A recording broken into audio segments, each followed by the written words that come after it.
Welcome to No Boundaries. I'm your host, Dana Boyle. This is episode 9, and we have Emma Ward, star-studded freshman for the Syracuse women's lacrosse team. Welcome, Emma. I've loved watching you play this year. You are crushing it. So what has it been like? You just finished your freshman year. You're now officially a sophomore. What's it been like, Syracuse women's lacrosse? Give us the inside scoop. It's so funny. Like everyone's like, "Oh, you're a sophomore now." I like forget so fast. Like that once school ends, it's like you're officially like now you're on to the next grade. That's so funny. But it's been a lot of fun. I've learned so much, and my lacrosse IQ has gone up. My skill has gone up. It's really been such an amazing experience. Like when I thought of coming here and everything I expected, it's so much more. And the people, my coaches and my teammates, they're all so much more. And they've really made my experience here so amazing. And I absolutely love it here. That's great. Gary Gate is a legend. So you are in good hands. What's your favorite part of Syracuse so far?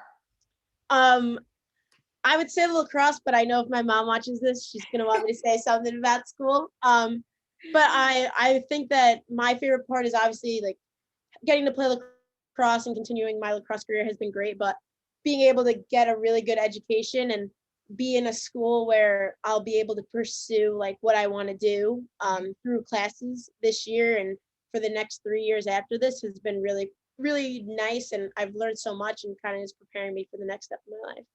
Do you know what you want to do after college?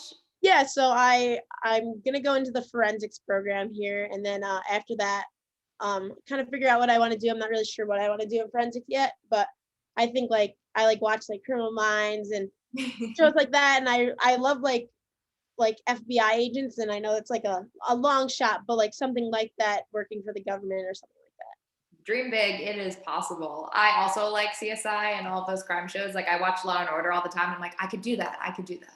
Yeah, right. So I've been obsessed with the Blacklist on Netflix, and Oh, I watch that show. I'm like, oh, that's what I want to do. That'd be so cool.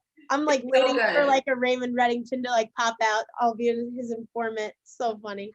I found out that you played football up until high school. I did some deep dark searching on the web. So I'm so interested, so many skills are transferable with basketball, but football, how has that shaped you as a lacrosse player? Yeah, so I started playing football in second grade, and I played all the way up until I was in seventh grade. And then I stopped because I started playing varsity lacrosse in the spring of my seventh grade year. So I had to call it quits with the football. But I think my attitude, kind of like running through a wall kind of attitude, like when you get knocked down, get back up, kind of mentality has been able to be translated from the football field on the lacrosse field. Like once I got to college, the game got so much more physical, and like I know that my football background is really helping me be able to like not really get pushed around or shoved around in the eight. So definitely it has helped me. I would be lying if I said it didn't. I would agree. I say all the time on broadcasts and when I talk about you and people ask about you on TV, I always say it's amazing how you can create your own space. And that is part of being physical. And it's not that you're fouling, you just have like a really determination when you go to cage. So it's really fun to watch. And it's so hard to believe that you're just a freshman because you're so well beyond your years. Thank you. Thank you so much. So you attribute a lot of your success to your teammates. I've listened to some of your interviews and I've had a chance to call some of your games. And you specifically talk about Meg Carney, Emily Harris-Chuck, and Megan Tyrell. So how have they smoothed your transition and have they been able to elevate your game? So even from like the beginning when I got here, when Chuck and Mike Carney were still playing, like they really like took me in, and I was so young and kind of nervous, like stepping into like the role that I was, like being out there as a freshman playing that midi spot. It was a lot, and I had a lot to learn. I was like the only one out there who hadn't been out there before, so I had a lot of catching up to do when everyone had already really settled in and knew what they were doing. So they really helped me, took me under their wing, showed me like the rights and wrongs, and really showed me like what Syracuse lacrosse is, and like how that style of play should be reflected on the field and as a teammate and on the sideline and like everywhere. So they did a really nice job doing that.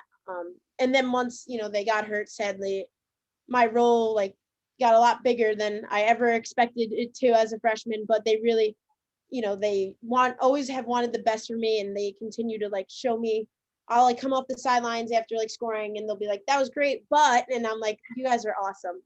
So they really take the time and they're just not going through the motions. They really have been there for me and have made my transition so smooth to be able to be the player that I am. So quick hit questions, some, off script, get away from lacrosse a little bit. If you had a walk-up song, a stick drop song, what would it be? So actually in the dome, we do have like Okay. after goal songs. So my goal song is Goosebumps by Travis Scott. So I love that song. It always gets me pumped up after I score. Will you change that after this year? I don't know. I'm kind of superstitious. So with all my, good fortune this year, I might have to keep it. I think it's a good one. So a player who is not on your team that's really impressed you this season. Alyssa Perella. She played on Hofstra. She was awesome. I think she was one of the most underrated players in the entire NCAA. And she like did amazing this whole year for Hofstra. I think she's like 10th all time in the scoring record for the whole NCAA. So I got to throw my shout out to Alyssa because she was absolutely amazing. I would agree. And Hofstra had such a great season, and They did. She's a very dynamic player. So I also agree that she was underrated because she's a stud. So professional player in any sport that you would want to hang out with and why? Michael Jordan. And he was awesome. I watched his like documentary and I was like, oh my gosh, like this guy, like if I could be someone, I would want to be him. His just attitude and how he goes about himself and how he went about himself like on the basketball court was unreal. And I think that if like people can like be him on the lacrosse field, like you just like not even like his skill, but the way he went about himself, how he pushed his teammates, I think like that's who you would want to be in any sport. That's great. So last question, one piece of advice that you would give to any incoming freshman who will play college lacrosse next year? I think the biggest thing is to just go in with an open mindset, because I think if you go into college, like having all these big, ideas and what you want to happen, and then you could either be really surprised or really disappointed. I think you should really go in with an open mind and be willing to learn and adjust and adapt and do new things. Because like I said, like I never expected to be in the position that I had to be, but you always have to be ready to step up and do what you need to do. So that would be my piece of advice. That's great. Okay, I lied. One last question. This is it, I promise. No, you're good. You're good. How does it feel to be going to a Final Four? Like, you are a freshman. It took me until my senior year of college to go to the Final Four. We actually played Syracuse and lost by a lot of goals. So how does it feel? This is your first Final Four.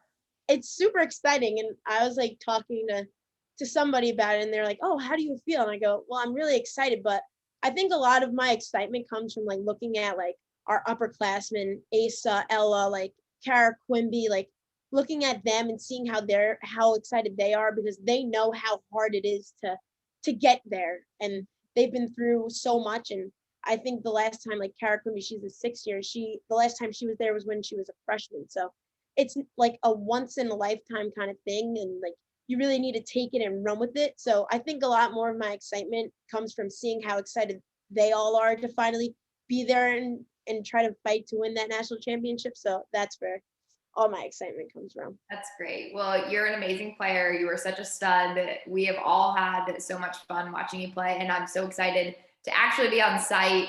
I'll be at your practice, and then I'll be calling your game. So do it big, and good luck. Thank you so much.